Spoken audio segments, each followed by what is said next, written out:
Bonjour les amis. Alors, avant le 23 juillet, oui, la grande conférence de Microsoft qu'on attend tous et où on espère tous qu'on aura des grandes nouveautés, des choses intéressantes.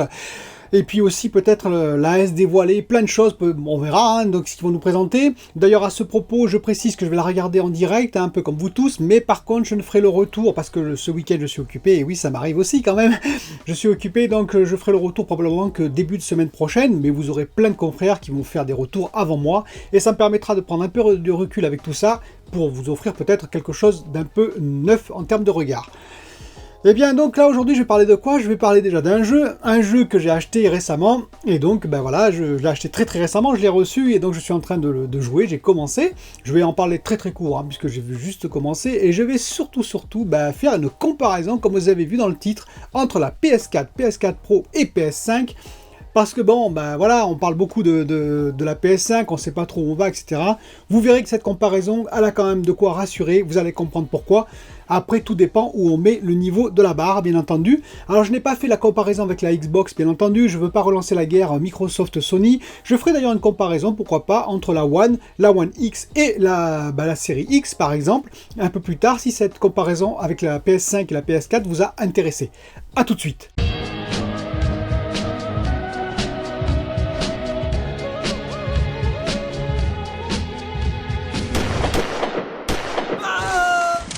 Alors le fameux jeu, le voilà le jeu, oui, hein, Ghost of Tsushima, voilà. Donc j'ai hésité, honnêtement j'ai hésité parce que les critiques elles étaient pas quand même topissimes, c'est-à-dire qu'elles étaient mitigées, il y en a qui ont adoré, il y en a qui n'ont pas du tout aimé.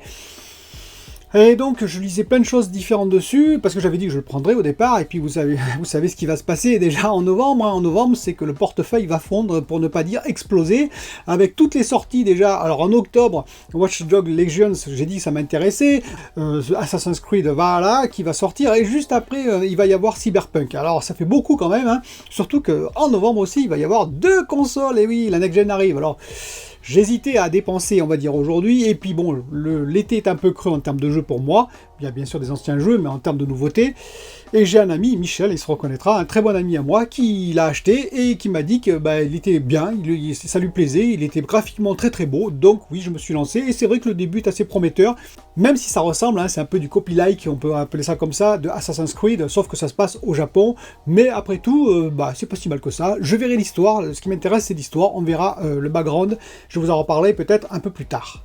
Venons-en à la comparaison, et oui, comparaison PS4, PS4 Pro, PS5. Pourquoi j'ai cette comparaison? Pour voir un petit peu s'il y a effectivement une grosse évolution ou pas depuis la PS4, et surtout sur la next-gen, la PS5.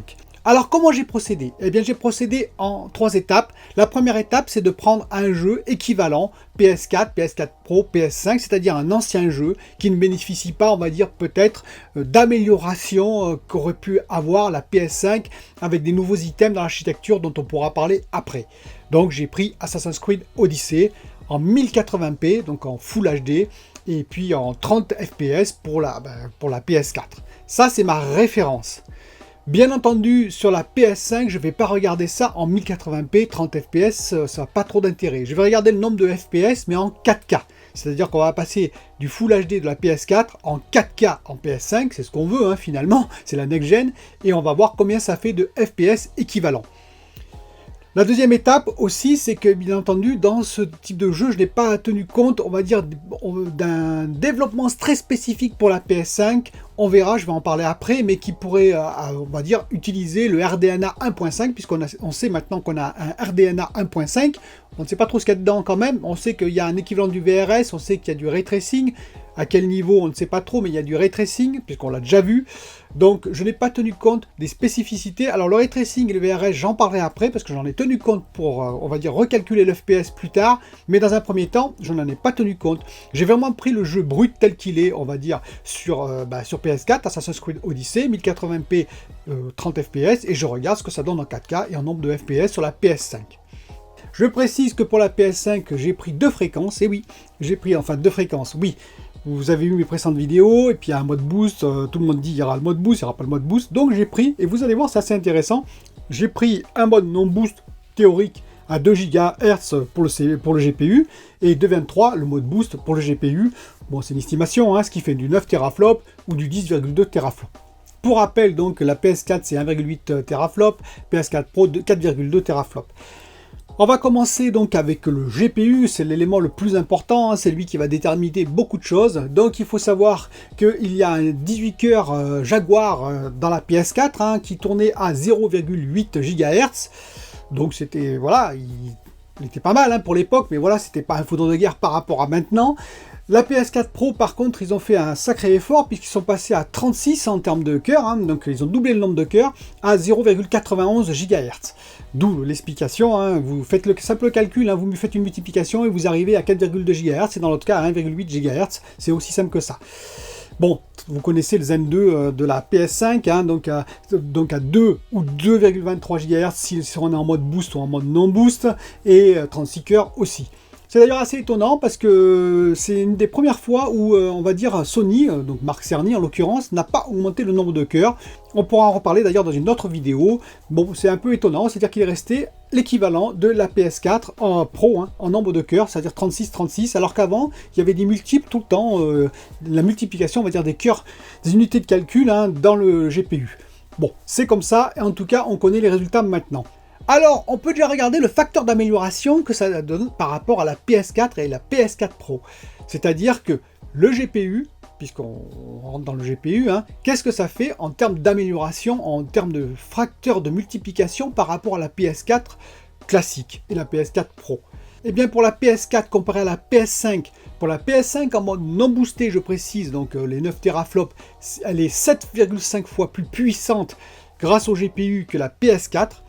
Et si on prend en mode boosté, on arrive à 8,4 fois. Par rapport à la PS4 Pro, eh bien c'est 3,3 en mode non boosté et 3,7 en mode boosté. Donc grosso modo, en mode boosté, une PS5 est 3,7 fois plus puissante qu'une PS4 Pro. Ça, c'est sans compter l'architecture. Je le reprécise, c'est très important, hein, les améliorations d'architecture. C'est-à-dire vraiment puissance brute. Alors vous allez me dire, je n'ai pas tenu compte par exemple de l'amélioration de la mémoire, hein, qui est très importante puisqu'on est à plus de 2 fois en termes de débit, hein, on est à 448 GB par seconde hein, sur la PS5, même par rapport à la PS4 Pro, on est largement supérieur. Oui, mais moi la mémoire, je n'en ai pas tenu compte parce que si vous préférez, dans ce type de jeu, la mémoire c'est juste un limitateur. C'est-à-dire que si vous avez énormément de bandes passantes, ce qui est le cas pour la PS5, eh bien c'est pas ça qui va accélérer le GPU. Ça peut le limiter, c'est-à-dire que si vous êtes trop bas, eh bien effectivement, c'est la mémoire qui va limiter, on va dire, les échanges avec le GPU, hein, pour rafraîchir tous les calculs et donc l'image. Mais si jamais vous avez une bande passante, on peut imaginer encore 10 fois supérieure, hein, même 4 téraoctets par seconde, eh bien ça ne sert à rien. Oui, c'est-à-dire que vous avez une espèce d'immense autoroute, mais votre voiture, elle roulera toujours à 180 km/h parce qu'elle est limitée à 190 km/h de par son moteur. Ça veut dire que vous ayez une autoroute avec 3 bandes ou avec 6 bandes, s'il n'y a pas de voiture autour bien entendu, elle roulera pas plus vite. Voilà, donc la mémoire, elle a été taillée pour ne pas limiter le GPU, c'est tout. Le CPU, pourquoi je ne vais pas en tenir compte non plus, hein, le CPU Zen 2, hein, qui est quand même à 3,5 GHz, hein, donc largement amélioré par rapport à la PS4 Pro et la PS4 tout court. Eh bien parce que c'est un calculateur qui va permettre de faire autre chose, c'est-à-dire il va faire des calculs comme le nombre d'ennemis, les mouvements, l'IA, plein de choses, oui. Mais l'image, ça reste vraiment le domaine, pour moi, j'ai peut-être tort, on verra, mais ça reste le domaine du GPU. Alors, est-ce que j'ai pris en compte le SSD? Ben non. Non, j'ai pas pris en compte le SSD du tout. Il sera en compte, bien entendu, dans les futurs jeux. Les jeux qui vont prendre, on va dire, la particularité du SSD, sa vitesse, etc., pour faire du transfert dynamique, effectivement, on va dire, d'éléments sur l'écran, hein, d'accord, de textures et des choses comme ça. Mais sur un ancien jeu comme Assassin's Creed Odyssey, il n'y a pas cette architecture en œuvre. Il va marcher pour le chargement, un chargement instantané, entre les niveaux, instantané, mais durant le jeu, les échanges, normalement, c'est tout intégré dans la mémoire, c'est-à-dire qu'il va charger en mémoire. Donc tout ce qui est en mémoire sur la PS4 sera en mémoire sur la PS5, voilà. Donc non, je considère moi personnellement que je n'ai pas pris en compte du tout le SSD dans cet exemple-là. Et ce qui me fait dire que d'ailleurs que j'ai raison, c'est Spider-Man Miles Morales, il y a eu une information dessus, vous l'avez entendu, hein, où il est dit, hein, pour Spider-Man, qu'il sortira un mode 4K 60 fps, et pas 120 fps, 60 fps, mode performance. Ça veut dire quoi? Ça veut dire qu'il y aura peut-être un mode, on va dire, visuel, amélioré, où il y aura autre chose, mais qui sera, lui, peut-être qu'à 30 fps. Vous voyez ce que je veux dire? ils ont un mode performance, donc un petit peu downgradé peut-être, à l'image. Peut-être que le ray tracing par exemple ne sera pas mis ou sera mis mais plus bas, des choses comme ça, qui font qu'il ne tournera quand même que 60 fps en 4K. Et d'ailleurs, quels sont les résultats que j'obtiens avec la PS5, donc avec l'amélioration du GPU, sans tenir compte de l'architecture, le RDNA, dont on parlera après? Eh bien, j'obtiens 56 images par seconde, ou 56 fps si vous préférez, en 4K sur la PS5, comparé au Full HD 30 fps de la PS4 sur un jeu comme Assassin's Creed Odyssey, en mode non boosté. Et en mode boosté, j'obtiens 63 images secondes. Donc là, on voit qu'effectivement, je suis juste à 60 images secondes, et encore, c'est difficile.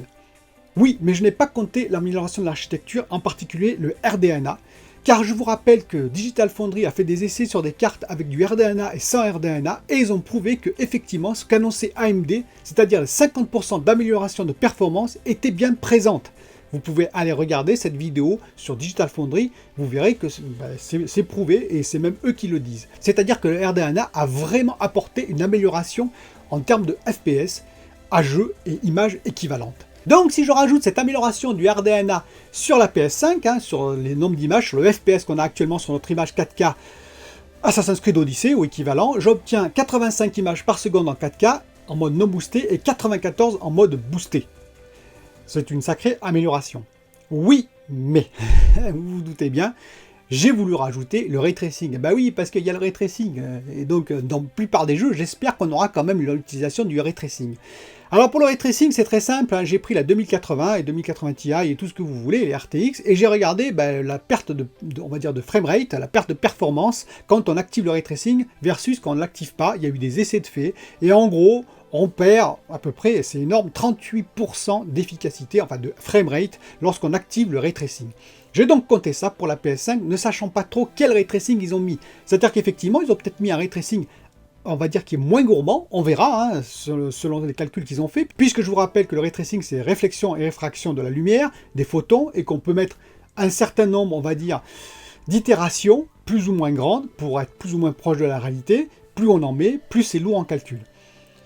38% de perte par rapport à ce que je vous ai annoncé avec le RDNA, c'est 53 images secondes en 4K, non boosté, et 58 images secondes en 4K boosté. Vous voyez qu'on est inférieur, très légèrement, mais inférieur aux 60 fps 4K sur un jeu comme Assassin's Creed Odyssey. Et c'est là que Spider-Man Miles Morales prend toute son importance, c'est-à-dire qu'effectivement, il ne faut pas oublier qu'en plus, Assassin's Creed Odyssey, c'est un certain nombre de calculs en fonction du nombre d'ennemis, en fonction des textures qu'on a mis. Si dans Spider-Man Miles Morales, on a mis plus de textures, des textures plus fines, ça demande plus de calculs. Donc on peut être en dessous de ça encore, on peut être à 50 images par seconde, par exemple, ou voire 45 images par seconde, avec le mode Ray Tracing total mis à activer. Pour finir, j'ai pris en compte également le mode VRS. Alors, le mode VRS, un Variable Rate Shading, je vous rappelle que c'est un brevet Microsoft, donc effectivement, ce sera sur la Xbox Series X, mais la PS5, visiblement, aura un équivalent. Le VRS, pour rappel, c'est sur les bords de l'image, on va avoir une résolution un peu inférieure, puisque l'œil humain est concentré sur le centre de l'image, et donc il n'est pas besoin de faire une super résolution sur les côtés, ainsi que dans les zones noires ou sombres, c'est pas la peine d'avoir une super résolution, un super calcul de résolution, puisque de toute façon, c'est déjà, on va dire, masqué par l'ombrage. Et ça permet de gagner, d'être beaucoup moins gourmand pour le GPU, et il peut allouer les ressources qu'il n'utilise pas pour le bord de l'image, par exemple, au centre, pour améliorer encore, on va dire, l'efficacité du GPU. Oui, sauf que ça marche pas tout le temps. Ça marche déjà quand il y a beaucoup de mouvements. S'il n'y a pas beaucoup de mouvements, ça marche moins. Le VRS est moins activé, voire pas du tout. Et donc, on estime que c'est entre 5 et 15% de gain. Donc, j'ai pris 10% de gain pour l'essai, pour voir combien on pourrait gagner potentiellement sur les jeux avec ce mode. Et donc le VRS activé en 4K avec le ray tracing, je précise, donc tout activé finalement pour la PS5 vis-à-vis de la PS4, on serait à 58 images secondes en mode non boosté et 65 images en mode boosté. Donc la conclusion, on peut conclure quoi quand même? On peut conclure que le 120 fps 4K, j'y crois pas trop. Voilà. Honnêtement, je n'y crois pas trop sur la PS5. 120 fps, ça me paraît très très difficile. On peut y arriver dans des jeux, bien sûr, mais comment? En enlevant des textures, en faisant des textures plus simples, en enlevant des ennemis, en enlevant des éléments de décor. Plus vous mettez d'éléments, plus les calculs sont lourds et longs, et plus vous baissez le framerate. Donc on pourra arriver à des jeux, on va dire, un peu plus simples en termes de visuel à 120 fps, ça je pense, oui. Maintenant, sur la PS5, je vous dis 120 fps, il n'y aura pas beaucoup de jeux en 4K 120 fps. Je peux me tromper, mais Spider-Man Miles Morales prouve déjà que effectivement, ce n'est pas facile. Puisque je vous rappelle, c'est un porte-étendard, c'est le premier jeu qui va sortir vraiment officiellement en même temps que la PS5. Donc s'ils étaient arrivés à faire un mode 120 fps, tout de suite, ils l'auraient fait pour dire, vous voyez, on est capable de le faire. Ça ne veut pas dire que, attention, hein, il n'y a pas eu d'évolution. Je tiens quand même à dire que moi je trouve que c'est une belle évolution. Je parle de 4K avec du ray tracing, on verra le niveau du ray tracing, mais avec du ray tracing, donc en 60 fps ou presque, hein, je précise, alors qu'avant, en la PS4 classique, on était en 1080, en Full HD, en 30 fps pour le même jeu. Il y a quand même une sacrée évolution, on ne peut pas le nier quand même.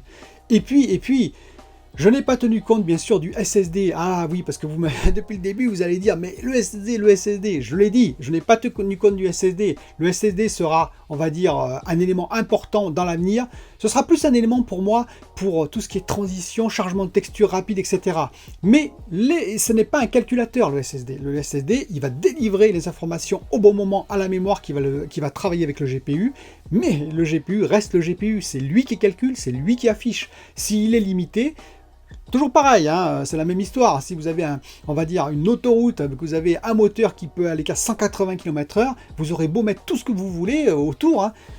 Par exemple, pas de péage, par exemple, ou des choses comme ça, avec le SSD, ça n'empêche qu'elle roulera à 180 km/h. Le GPU est l'élément essentiel pour moi, c'est la pièce maîtresse, comme je l'ai expliqué, et donc s'il ne peut pas délivrer plus parce qu'il y a beaucoup d'éléments, le ray tracing, etc., le SSD pourra fournir plein de textures, il y aura plein d'échanges en direct, effectivement, des changements beaucoup plus rapides, on pourra traverser un monde à vol de dragon, par exemple, il n'y aura pas d'arrêt, il n'y aura pas d'interruption, mais ça n'améliorera pas le nombre de FPS par seconde que vous aurez dans votre GPU.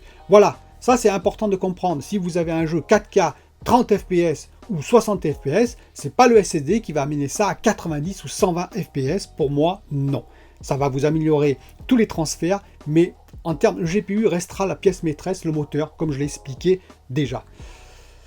Voilà, j'espère que cette vidéo vous aura plu. J'attends vos commentaires nombreux. N'hésitez pas à me dire ce que vous en pensez. Moi, je trouve quand même que c'est une belle évolution. Et surtout, il faut attendre ce qu'il y a dans le RDNA 1.5, puisque paraît-il, il y a des éléments supplémentaires, lesquels il faut le découvrir, qui vont peut-être améliorer tout ça.